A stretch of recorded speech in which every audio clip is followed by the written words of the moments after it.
Still wearing all those hats in your business? That might be the bottleneck keeping you stuck. Just could be. So many entrepreneurs try to do everything themselves, and especially when it comes to marketing and tech, and it stalls their growth. In today's episode, Kirsten Graham, that's not Kristen, it's Kirsten. She reveals how hiring a trained marketing virtual assistant can help you consistently nurture leads, implement systems that convert, and finally get your offers in front of the right audience. If you're ready to scale without burning out, this one's for you.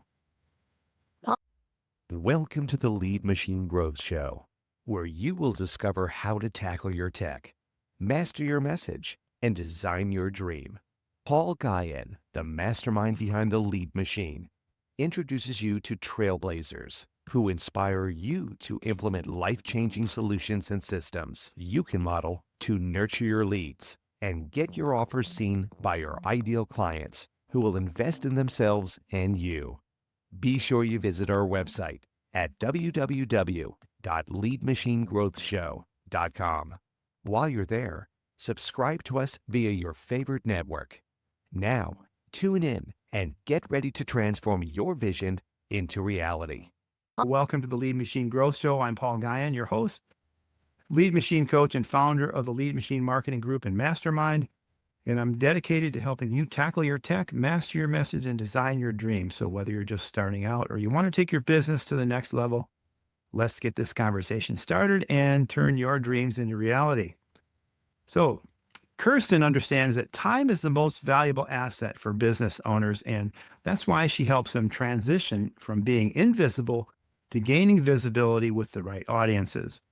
Through strategic video marketing and podcast guesting, she empowers business owners to build authority and generate quality leads. Plus, with the support of a VA, business owners can free up their time to focus on growing their income. And instead of doing $10 an hour work, they're doing $100 an hour work, or however much they charge. So Kirsten, welcome to the show. Thank you so much for being here today. I love your stained glass window. We talked about that before we started. That's quite an investment, I understand. Thank you so much for having me. Yeah, I found it at an antique store and it was like $250. I was like, oh my gosh, that's amazing. But getting it home was a challenge. I had to hire someone with a truck to go get it. And then we had to cut plywood to go behind it and buy saran wrap so it wouldn't fall apart. And then I had to come home and have a frame built. It was, So it was a gorgeous, what I thought was going to be a deal that cost me a fortune, but I love it. Yeah, it's beautiful. Thank you. It's beautiful. And you know what? I didn't ask you where you are located in the world. Can you tell us about that?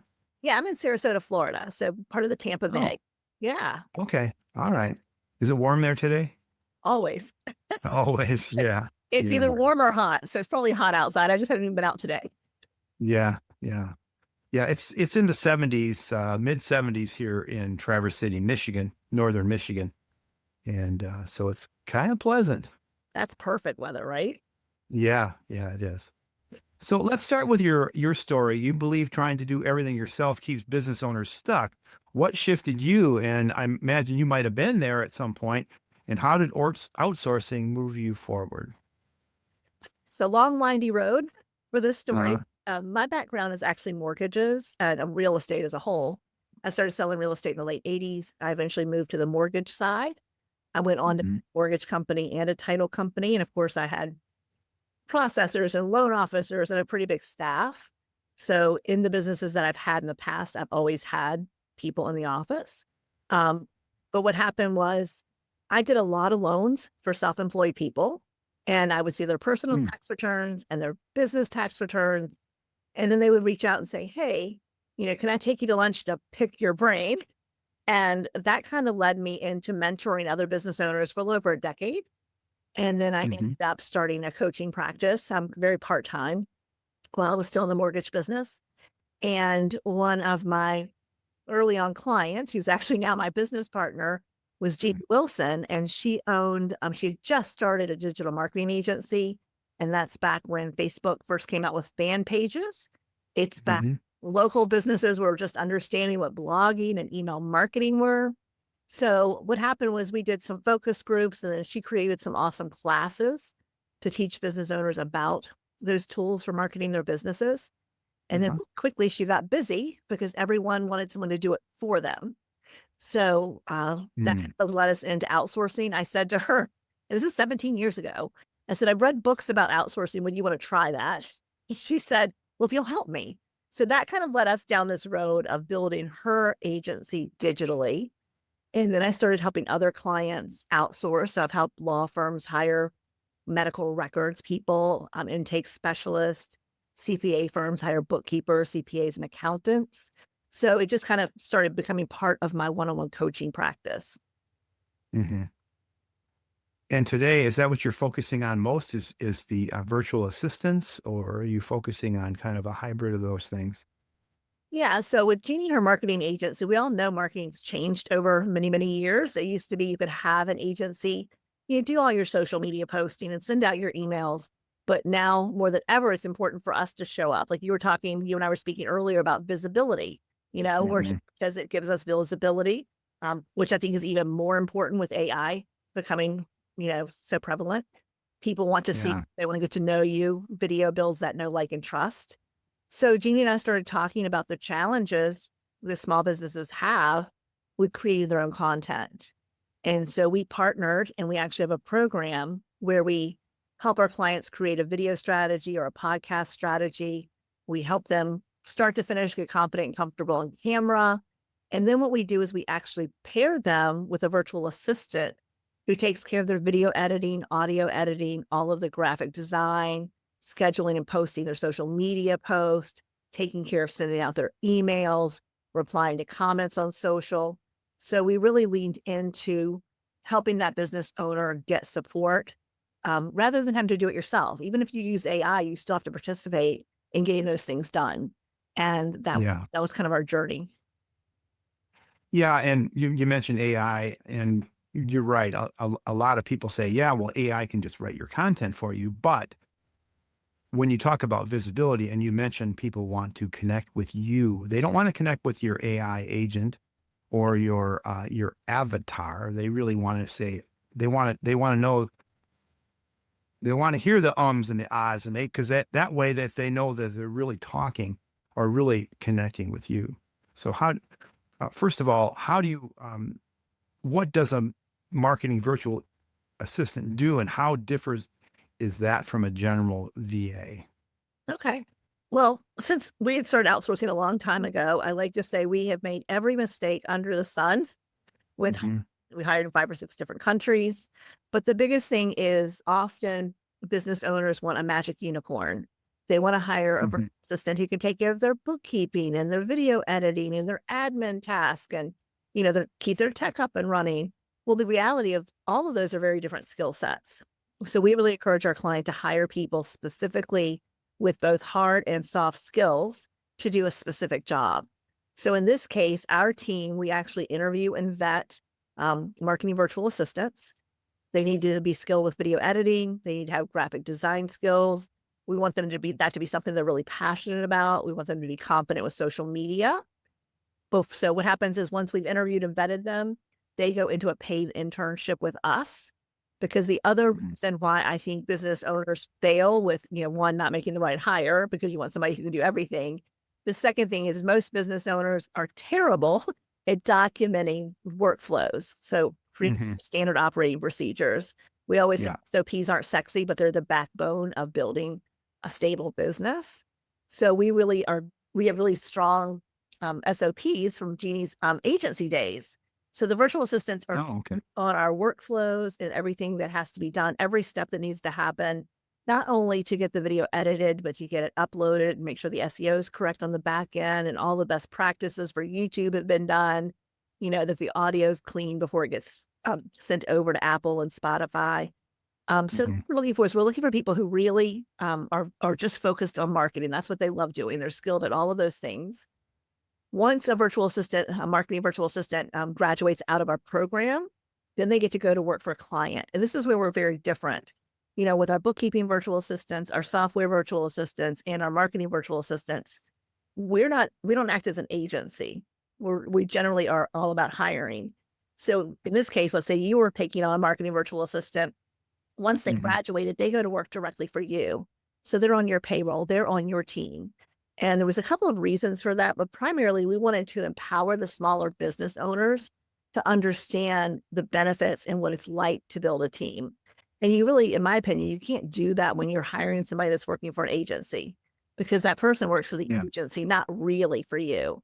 And it is also way more affordable for our clients because we're not marking up that labor. Our clients pay us for our program, and then that as soon as they're ready to hire their virtual assistant, we pair them with them. So that it's a very different model. That is different, a different way. I like how you specialize in marketing, and you said you also have admin, and you have other specialties in your group because you've been developing this over time. What does that, first of all, I think onboarding a VA or an employee or a contractor or anything, you've got to have real specific requirements, real specific expectations, and SOPs. So let's go with SOPs. How do those come about? You said you've got some templates or some guidance from what's come before. How do you adapt that to uh, the new business that you're onboarding when you onboard a client and a VA together? How does that work? So we're kind of a dictatorship. Mhm. So our clients are coming on. They're coming on for one reason. They want to create videos, whether it's a podcast. We work with a lot of real estate agents who take care, leverage local SEO for their, for YouTube. So they're all starting with a video. So everyone starts with a video. And then what happens next is they decide about obviously what they want it to look like, their editing style, the graphics, all those things are things that they work with their virtual assistant to dial in on. They also decide what social media platforms they want to be on. Some only want to be on one or two, some want to be on every platform. But basically, the virtual assistant does the same thing for every single client. Because again, we do this more like a program rather than, just hire a virtual assistant who's trained in marketing. Well, how do I train someone in marketing for 800 different industries? And we Mhm. also really firmly believe that you, the business owner, need to be the head of the content. You need to be in the content. You need to create your own content. I'm not a live out loud person. If you look at my personal Facebook page, I'm not living out loud. I don't take a lot of pictures or showcase what's going on in my life a lot. I love teaching and I love educating. So I love having our podcast interviews with our guests. I love being a guest. So we really encourage our clients to share their knowledge. We believe in value-based content. So create value through your content, and then your virtual assistant will take care of everything else. So it's really it's a process, not just for the virtual assistant, but also for the client, because we believe you lead people, you manage tasks, and the way you manage tasks are through workflows, SOPs, and project management software. So we give all of those to our client. The virtual assistant's already been trained on them, so they know them inside and out because they've been working through our internship on them. But then we teach our Yeah. client how to manage their virtual assistant through all of the SOPs. Gotcha. And so some clients are more sophisticated or more mature with their processes than others. Like, for instance, I'm a tech guy person, so I do a lot of my own stuff, but sure would love to have someone else do that for me. But I have certain tools that I use, things like that. Do you adapt those, or do you bring your own tool set to that? We adapt those. We with the virtual assistants, they already have software that they're using, whatever video editing software they're using. We bring them on, we make sure they're proficient in Canva. Sometimes we'll put them on something like Descript, but they're usually very tech savvy. So, and they're often younger, love tech. So it's not a Mhm. problem for them to adapt to using whatever video editing software the client's using. That's usually not a problem. Yeah. Yeah, so you have all the tools you already like. It's just a matter of giving them access and just giving them a few minutes to get up to speed on them. Right, and really, what the whole idea is is for the business owner not to do those things unless they're a professional video editor, and then they probably would rather do their own videos, but they don't want to do the social, they don't want to do the clips and all that other stuff. That's very time consuming, especially going through videos and saying, those are the 5 aha moments in that video. Those kinds of tasks are ideal for someone, an assistant, to take over that. Yeah, and even if you enjoy your editing, like, in the beginning, after a while, it becomes tedious, right? In the beginning, it's fun, Yeah. some of your own content. But the, Hmm. the other thing too is if you're creating great content, you're going to get busier and you're better off working with clients. And there's also, because I'm the opposite of you, I'm not tech savvy. I often threaten to throw my computer out the window a couple times a week. But I always tell people I do not need to know how to edit a video to tell someone if I like a transition, to tell them if the B-roll invokes the emotion that I want it to invoke. So it's really a different mindset. I don't, and again, I know especially for women, they think they need to know how to do everything before they delegate it. And I think that that's false. You don't go to an auto mechanic and, you don't have to know how to change your tires or your carburetor on your car or whatever to have them fix it. When the plumber comes in, you don't need to know how to plumb your house in order to hire someone to do that. So I really want people to understand that you can get the support in your business and not waste hours or months or years of your life trying to learn things that you don't even enjoy doing. Yeah, and you just want to know. You just need to know what you want the result to be, Exactly. and if you can just disconnect yourself from the how, and to Yeah. know that it's getting done, that's a stress reliever. And many entrepreneurs are overwhelmed by that marketing tech. They don't understand it, and that's why they're afraid of it, so that they try to learn it. But uh, there are some tasks that a marketing VA can take over and handle immediately to reduce that stress. What are some of those things that you can help, like, right away, getting out of the box, out of Yeah. the For a marketing virtual assistant, having your content scheduled weeks in advance. Most of our clients are 4 to 6 weeks in advance. They have episodes already published or uploaded, ready to publish. They've got all their social media content approved. They've got their emails ready to go out. They also, their marketing virtual assistants, if they're creating courses or programs, they will often do all the editing for those and upload Mhm. those. So we also have software virtual assistants who focus on marketing. So building funnels, building websites, helping clients set up their coffee chats or their funnels for scheduling guests for their podcasts. So we also separate that because a software virtual assistant is someone who's in the software all of the time. They can build Yeah. funnels and websites quickly and efficiently. And they do help our clients, marketing virtual assistants, learn how to do things like send out their weekly email. But to me, it doesn't make sense to train a marketing virtual assistant to build a funnel in a software when you may not need another funnel for 6 months. So it's easier to hire a specific, software virtual assistant for $6 an hour and have them do it. And that's what we try to empower our clients to do is have the resources, the vetted virtual assistants that they can hire directly to work on tasks for them. Yeah, and since you have you mentioned one of the things I was thinking about before this episode was that, okay, they're trained VAs, and they're likely from all over the world. And how do you make sure that they're savvy and they're that? But you mentioned vetting, and you mentioned the fact that you've had a digital marketing agency for a decade or more. uh, that kind of assuages or says, I don't need to ask that question, but that's a valid question. I didn't expect that you were going to say that you have software specialty VAs. And so Yes. are those available on a like a project basis? How does that work?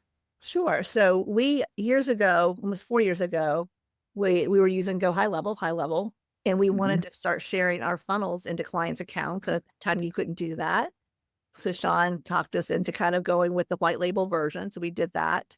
And Mhm. so we have a white label version of High Level. And so one of our value adds for our clients are when you come on to the software, the first thing that happens is we pair you with a software virtual assistant who is going to integrate your calendar, set up your email, get your domain name connected, help you get your text number signed up, load snapshot funnels that we've already built into your account and help you change the language or the colors on them so you can get them up and running quickly.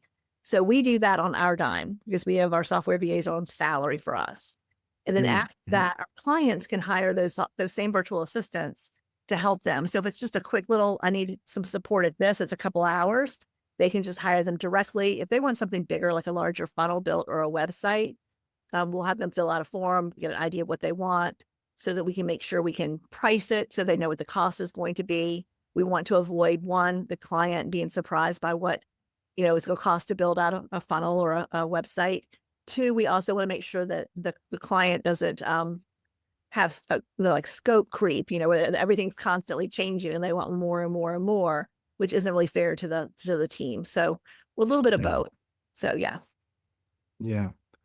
And your software VAs work with WordPress and with High Level and other platforms, Elementor, or do you specialize in a specific stack? They only just High Level, just our white label version of High Level. So they're not working for clients that are not under our white labeled version. Again, like there's Gotcha. different value adds for different people who white labeled and sell High Level, and this is really our value add. Gotcha. Yeah. And then I mentioned pricing or that, so I might as well mention or ask about the marketing VA. How does that work? I know I can think of a few people that would say, "Oh, I'd like to jump into that, but Yeah. they have some hesitation before they get into that." Yeah. So our program right now is $4,900. So it's a one-time fee. This is where we help you with everything from your strategy to your keywords, helping you decide, do you want a talking head channel or a podcast, helping you become confident on camera. Once that's done, we talk about your social media accounts, what kind of content you want to pull out of your videos from that, how to lay out, design, script your videos to create a good video, but also laying it out so you can pull some really juicy tips out of it easily. We, Mhm. and after all of that, once the client has 3 to 4 videos recorded, we host a meet and greet where we let the client meet 3 different virtual assistants who've graduated. And at this point, Mhm. we're not interviewing them. We're just looking for a personality fit because we want someone to feel comfortable with the VA that they're bringing onto their team. And so after that, the marketing virtual assistant goes to work directly for them. And the cost is $250 a month. And they work on average about 20 hours a week. So it's about $81 a week because we're not marking up the labor. If you go through an agency, that's going to be $1,000 to $1,500 probably, but Yeah. kind of empowering our clients to build a team that they can afford to keep. We're looking for VAs who want long-term work, and we're looking for clients who, have the intention of not starting a YouTube channel and dropping it in 6 months. We're looking for people who understand that, marketing is a long-term investment in your business. Mhm. So you can still generate leads quickly, but obviously creating great content is something that's ongoing. Yeah, for sure. And some people may think, well, I need to be hitting 6 figures before hiring help. What do you say about that? And how can someone know that they're ready? Some people might not quite be ready, and some people are, or there's a gray area. What is that point? So we work with a lot of startups. I think people who've owned other businesses in the past, or we work with some people that are a little older, definitely not tech savvy. So they're ready to hire in the beginning. So you don't have Uh-huh. to get a business to a certain level. If you want to start a business where you don't do the bookkeeping, you're not the software person, you're not the marketing person, you're just doing the great content, working with clients, you can do that from day one. And your business will grow to 6 figures exponentially faster. But if you're in a business where you're up and running, what happens is you want to hire before you get to the point where you don't have time to hire. So I love the saying, hire slowly, fire quickly. That's us. We want Yeah. to spend time vetting our VAs and all of that. But what we want is the client to understand that, you have to have time to create your content. You need to have time to meet with your virtual assistant to approve content and let them know what you like and dislike and coach them on that. Or if you're hired a software virtual assistant, sometimes you need time to think about, well, what funnels do I really want built? Or what do I really want my website to look like? It's Mhm. to do those things before you're crazy busy. And a lot of times in your business, if you're crazy busy, it's not because you're crazy busy working with clients making money. It's often Yep. crazy busy doing all the back end stuff that is not helping you grow your business. So Right. we have a lot of clients who move over to our bookkeeping virtual assistants because, again, even if they can do their own bookkeeping, it's time consuming and they don't enjoy it. AI is making it faster, like AI is making everything faster, but a lot of people just want to get the things off of their plate to freeze them up to focus on, creating products or service or developing, a deeper strategy around their content or actually working with their clients. Yeah, and that I think that right there where you said they're too busy, that's where I think many people are at. They're so overwhelmed with the back end work. They just either they throw up their hands and they can't grow, and they want to give that up. But there's also some mental blocks and some mindset adaptations that they need to make. Do you help us through that? And what's your approach? Yeah. Yeah. One of the things I feel like is safety, right? It's a lot safer to work in Canva for a few hours creating posts or working in editing software. It's safer than getting out and going to a networking event. It's safer doing follow-up calls with those prospects. It's safer than putting yourself out there and actually giving someone a price for your service. So a lot of times they're doing that back end work to avoid doing the uncomfortable work. I think that's the number one reason why people Yeah. don't hire. It allows them to be working, they're busy, but they're avoiding the work that is actually going to build their business. And whether you're trying to get to six figures, whether you're trying to go from, 100,000 to 250 or 250 to a $500,000, at every step, you have to be able to let go of things so that you can spend more and more time in that activity that is really generating revenue and building the business. And at every level of growing your business, you're going to have growing pains because you have to learn new things and take on new challenges. And you also need time to be the visionary of the business. If you're constantly having a running to-do list a mile long and all these things are needling at you, you don't really have time or space to think about, well, how do I get where I want to go? And I think that's one of the things I think so many entrepreneurs struggle with is just time to think. And where do I want to go? And sometimes you're in the forest with the trees. You're stuck in the weeds. Off in the weeds is what I like to say. Well, you're kind of off in the weeds on that. You want a new, you want to have new themes on your WordPress website, but you really don't have an offer. You really don't have the messaging right, and you're kind of over here.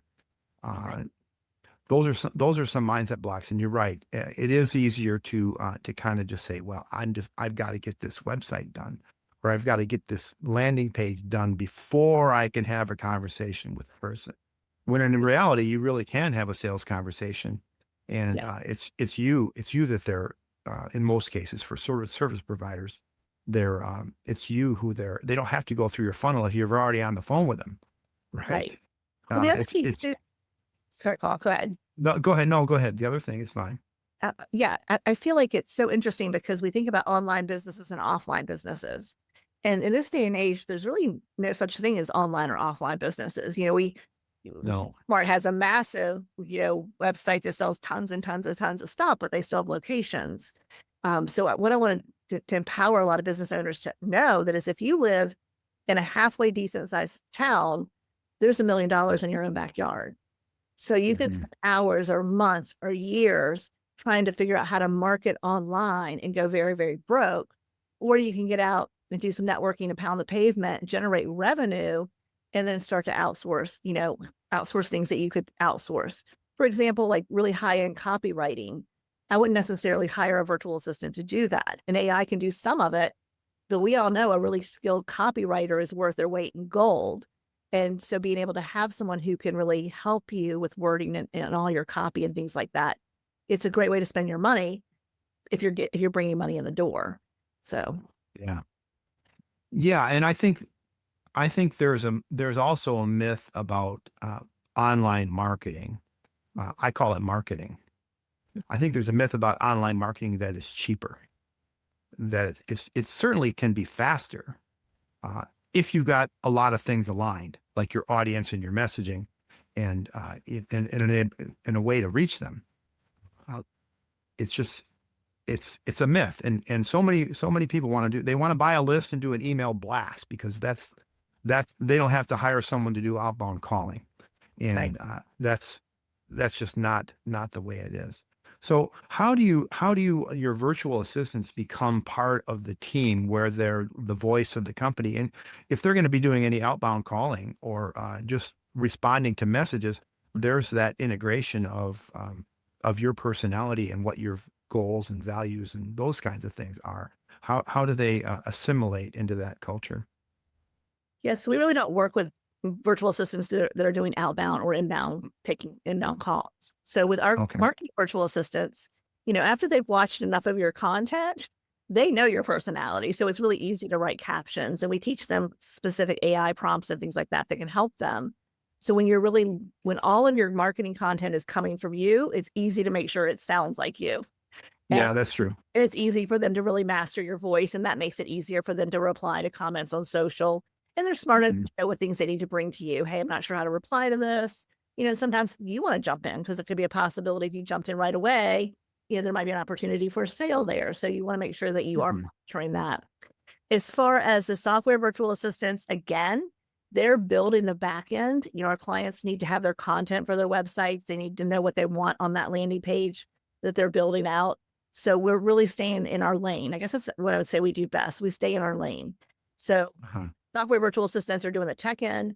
The client can either write all their own copy and provide their own images. They can hire a professional copywriter, whatever they're doing in their business to make that right. And then the funnels can be built and tested and work perfectly. And then it's just up to whether or not the copy and the messaging is landing or how they're getting that, funnel in front of people, I guess, whether they're running ads to it or, they're promoting it through lead magnets or whatever they're doing. But yeah, the other thing we do, I don't know if we touched on this a little bit, but we focus on bookkeeping virtual assistants. So you would be surprised at the number of business owners that are 2 to 3 years behind on their taxes because they just haven't done them. So they haven't done their bookkeeping. So Jeannie and I really look for specific niches. And it often our clients come to us with, this is my problem. How can you help us? And when it came to bookkeeping, a lot of our clients, the smaller clients, it's hard to spend $200 to $300 a month, $400 a month, because your average bookkeeper in the US is $65 to $95 an hour. So we decided to put together a program that would really help our clients understand how bookkeeping works, not necessarily how to do their bookkeeping, but how to manage their income and expenses. And then we actually pair them with bookkeeping virtual assistants who take care of all their bookkeeping for them. And again, that's $6 an hour. The client pays them directly. That bookkeeping virtual assistant is on their team. Wow. That sounds like you got it dialed in. So a lot of entrepreneurs, including myself, are control freaks, and and you probably live there too. Yes. How do you get over that and like allay those fears of still being in control but letting go? I mean, so many people, including myself, it's hard to let go because, gosh, it'd just be easier to do it myself because to train someone to just, and they're not going to do it as good as I can. So that's another mindset thing. It is. And, when you talk about being a control freak, I think it's important when you have an offer, who that offer is specifically helping. And you need to have all of your marketing and everything in line with that. So for us, for all three of our offers, the bookkeeping virtual assistants, the software VAs, and the, video marketing strategy and a marketing VA, all of those are geared towards the same client, right? So now we have the opportunity to have clients that are in more than one of our programs because we're staying very specific with who we help. We're not necessarily going after the 7-figure business owner. We're not even really going after the business owner that's looking at, $500,000 right now. We're going for the smaller business owners who need to build a solid foundation, and that's who we can help the most. So I think it's realizing who you can help and then making sure the wording addresses all of those fears. And again, I would question when you think, oh, well, I can do it better than someone else, or I should just do it all myself because I know exactly what I want. That's if you can build $100,000 business doing that, a very profitable $100,000 business, and not ever have to hire anyone, that's fine if that's what you want. But if you're looking at something bigger, if you're looking, you've created a job for yourself, and again, nothing wrong with that. But if you really want to grow a business that's bigger than what you can do alone, you need to understand that you can coach people. And I think that's the key.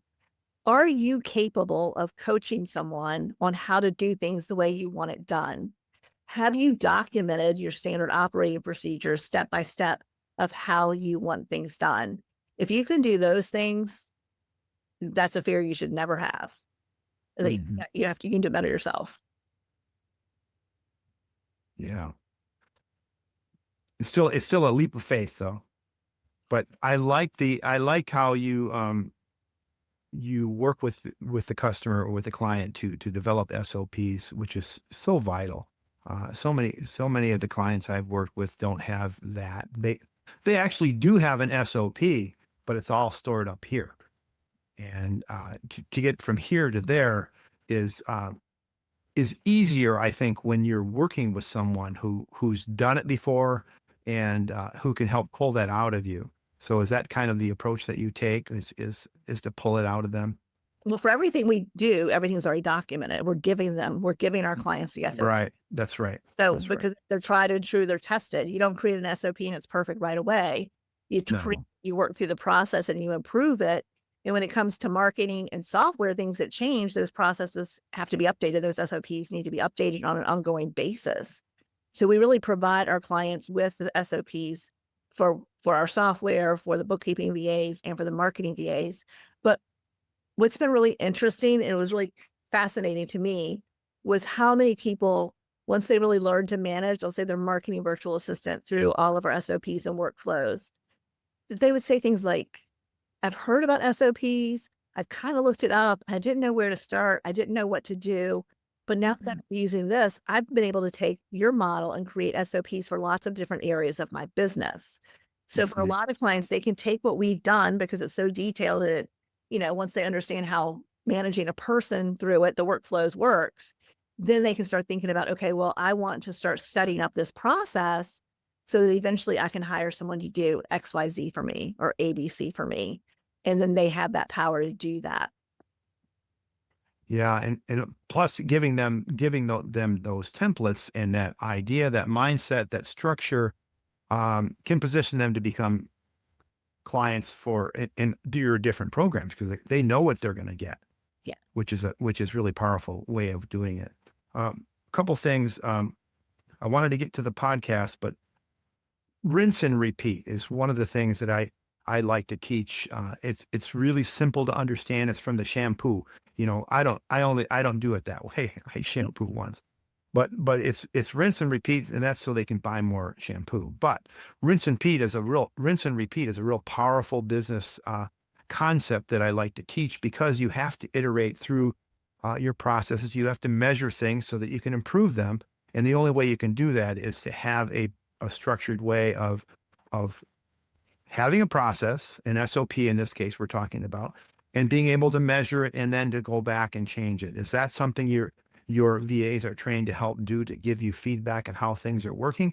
Is that something you train the business owner to do, or just it's kind of twofold? Yeah, usually once we are willing to share our SOPs and give them to our clients, they're rather dialed in. If something Uh-huh. changes and, in like we said, software or marketing, we usually just send out an email that says, hey, we've updated this and this is why you may want to change it in your process. So give them updates of what's happened and what's changed over time. But most of the time, once it's really, really dialed in, again, creating social media posts, I don't really foresee that changing. Sizes change. All the Instagram, Facebook, they'll all change the sizes of their post or things like that. But Yeah. it can easily be evolved with the virtual assistant and the client. Because again, once they've used our SOPs, because they are very detail oriented, I joke that my business partner, she loves a checklist. So they are very detail oriented. Once they've used those, they know when something changes, how they can adjust it. So yeah. Yeah. Okay. So now what about, so we got these fine-tuned SOPs. We've also got to plug our messages, our personality, our content. What about the results that we're getting by using those? How do we help refine those messages? How do we help refine the content? Is that something that the VAs help with? Well, as well as I do, that you need to have your keywords and your strategy for a particular video done up front. That's not something that can be done on the back end. So we really encourage our clients to figure out what their keywords are. They just use an industry specific keywords, or like a real estate agent, are they also using local keywords? So once they understand their keyword strategy, the goal of the client is to constantly improve their content, constantly Mhm. improve their like what are their titles? Are they getting into that first 30 seconds and captivating people? And then they're also working with their virtual assistant to review that video with them. And they're constantly thinking, how can we improve the visuals of this? How can we make this better?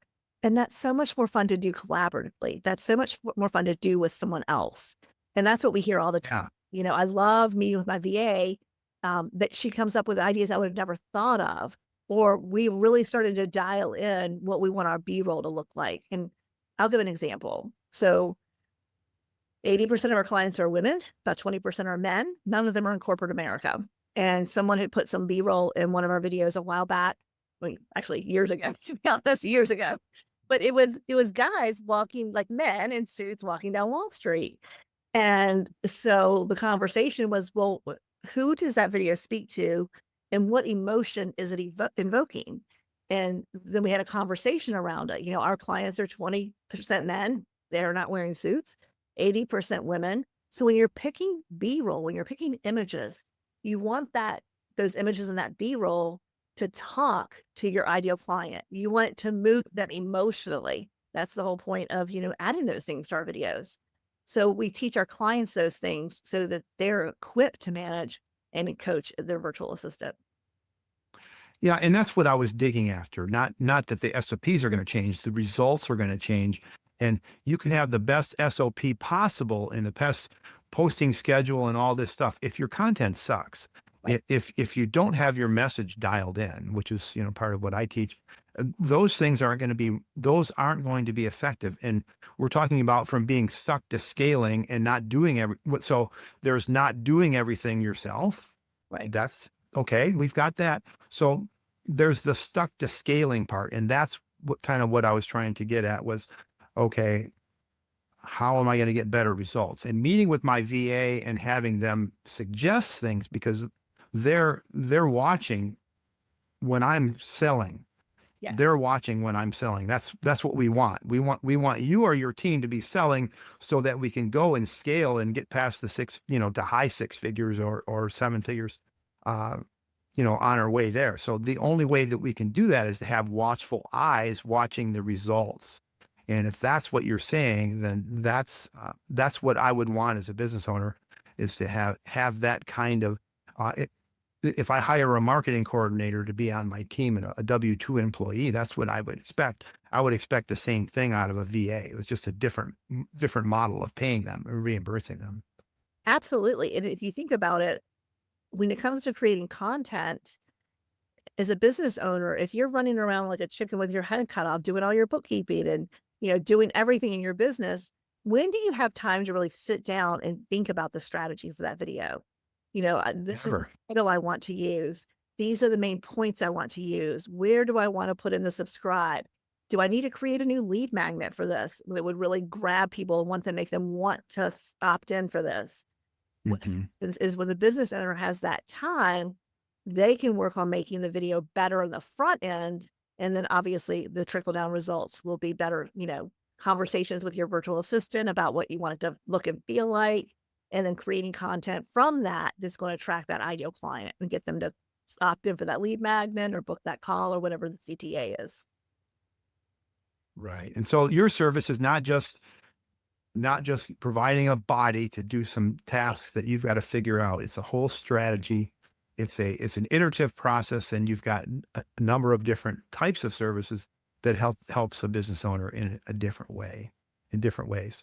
Um, I wanted to mention podcasts because that piqued my interest when you said a lot of my clients are either considering doing guesting on podcasts, which is a great way to get into podcasting and becoming a host, because I think you should do both. I think you should have a podcast for authority building, and you should have a podcast guest strategy for expanding your horizons and getting your message out there.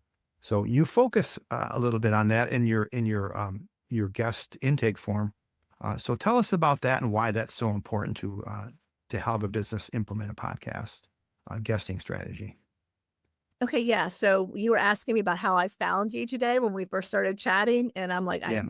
yeah, because it wasn't me. So I have a Mhm. virtual assistant dedicated. She works 20 hours a week. And what she does is she books me on podcasts. I can be on anywhere from 4 a month to 10 a month, depending on what I give her It's a lot. time availability. And then my business partner and I have 2 podcasts. So we interview 5 guests a week. So I think that for a lot of business owners, talking head style videos can get challenging, because you're just having a conversation with that little green dot and they can be overwhelming. Most Yeah. business owners enjoy having conversations.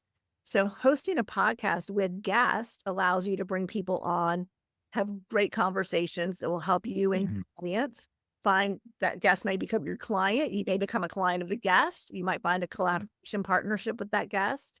So I think that guesting and hosting a podcast, like you said, they're both important.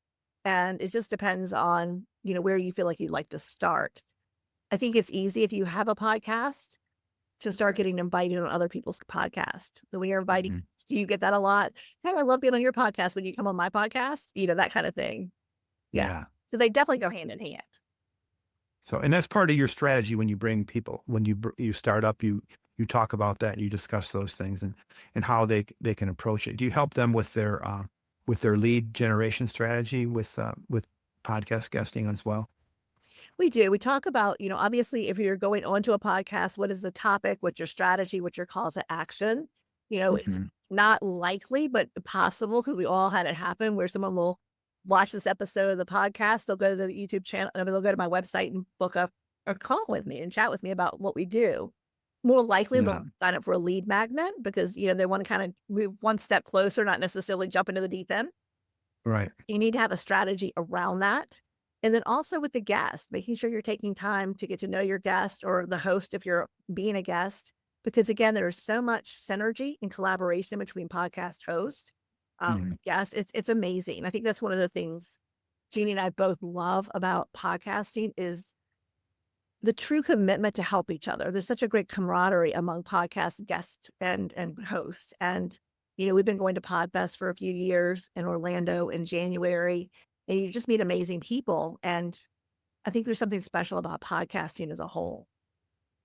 Yeah, I agree. And I love the fact that we're on camera and you can, like I said, when we talk about editing video, when my podcasts are edited, they're basically putting a bumper on the end and the beginning, and that's about it. If there's mistakes, that's authenticity. And obviously sometimes you can go deeper and put in transitions and graphics and things like that. And, but I think that just the raw conversation is interesting. And hopefully that we're bringing topics that people enjoyed today. I think we did. I learned a lot, and I've enjoyed your answers to my questions. And I'm going to add to your part about video podcast. What is interesting is YouTube is the largest podcasting platform. Yeah. But again, remember, people who want to watch videos, they're listening to your podcast because they're watching it. The goal is to make it visually as interesting as possible so they'll stay. So I agree, like you still want to have a real and raw conversation, but if you can put imagery in there that's going to keep them wanting to look over rather than just kind of zoning out. A lot of people drive and listen to podcasts, and I feel like they're very in tune to that because they're just driving and listening. But for that audience that finds you on YouTube, again, how visually stimulating can you make that video to hold their attention longer? Yeah, and that's why I think you need an assistant that can go through and help you with that, because many solo entrepreneurs like myself don't have the time to do that, and it's vital. You make a great point there. And so there's one more question. Is there a question that I haven't asked, or you would wish that other podcasters would ask you that I haven't gotten to today? No, I think you've done a fantastic job. I'm enjoying our talk because I think we have a lot of the same beliefs and values around helping business owners. I totally agree. So therefore, as Kirsten, not Kristen, Kirsten, as we wrap up with your final words today, what are 3 things that our listeners can do to put these awesome ideas into action? So first of all, ask yourself, if you don't have a podcast or a YouTube channel, ask yourself why. I often say to real estate agents, I don't know if any of your audience are real estate agents, but for real estate, agents, I think having a YouTube channel is like having a website 25 years ago. It's going to be that important. And so for coaches, consultants, other business owners, it takes very little time once you have your process in place to create a great video, whether it's a podcast or a talking head style video every week. And It is, it is scary, but I think having a podcast where you're actually talking to guests is easier. So I would It definitely is. encourage you to think about, yeah, what would work for you and what would it take for you to make the leap to do that. Second piece of advice when it comes to outsourcing, hire slowly, fire quickly. So I can go into a whole bunch of things that you want to do, but it's not about just hiring someone. It's about you being prepared to hire someone and knowing exactly what soft skills and hard skills you want them to do and making sure that you have an onboarding process and SOPs to train them on because that'll make them successful and you successful. And I guess my third piece of advice is, in business, it has to be win-win. Bringing on a client, you need to deliver, they pay, it's win-win. Jeannie and I like to joke in our business, it's win-win-win because obviously we want our client to win. We want to deliver on what we tell them we could do. As a business owner, we want to win because we need money to come and stay in business. But for us, Yeah. it's a third win, and that's helping these wonderful people halfway around the world get long-term employment for people who treat them really, really well. And I think that's just a beautiful thing. Yeah, and I agree that we do have some similarities there in how we want to be treated, how others should be treated. It's the golden rule, and I think all businesses should be focused on that balance and to improve the common good. And so this is just another way that we can do that. So Kirsten also has a special invitation for our listeners. Can you tell us about that? Sure. We have a free guide. It's called Double Your Income with a Marketing VA, and you can get that at outsourcingforbosses.com. Outsourcingforbosses.com. And you can find Jeannie and I at sixfigurebusinesscoaching.com. Awesome. Well, Kirsten, thank you so much. As we sign off, remember faith and action go hand in hand. So put the pedal to the metal. Until next time on the Lead Machine Growth Show, I'm Paul Guyon, your host. And Kirstin Graham, thank you so much for coming on the show today. I just really enjoyed our conversation. Me too. Thank you. Thank you. Thank you for tuning in to the Lead Machine Growth Show with Paul Guyon, where we show you how to tackle your tech, master your message, and design your dream so that you can transform your vision into reality. Remember to visit our website at www.leadmachinegrowthshow.com and enjoy even more great episodes like this one. Again, while you're here, subscribe to us via your favorite network. We look forward to seeing you next time on the Lead Machine Growth Show.